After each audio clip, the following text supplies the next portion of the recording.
Curious about ancient prophecies and dramatic historical events? You're in the right place.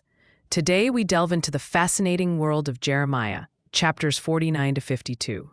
This is no ordinary tale. It's a powerful narrative of prophecies against various nations, showcasing both divine wrath and eventual restoration.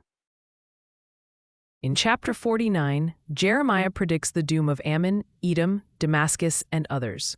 Verse 6 is a highlight where God promises to restore the fortunes of the Ammonites. It's a reminder that even amid judgment, hope and redemption are on the horizon.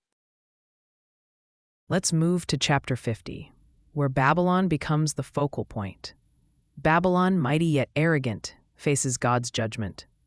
Verses 4 and 5 foretell the people of Israel and Judah seeking the Lord together, a touching image of unity and repentance. Jeremiah underscores that no empire, however powerful, stands above God.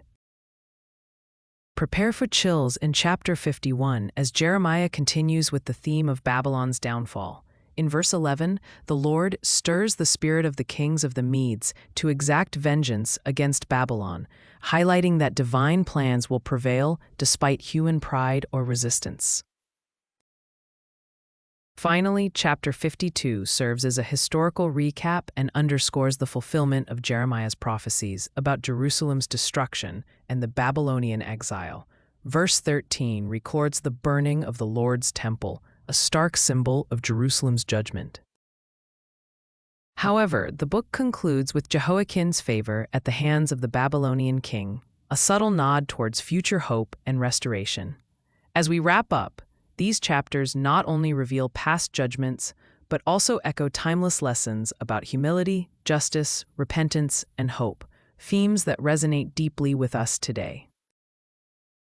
Stay curious, and until next time, keep exploring the profound depths of these ancient texts.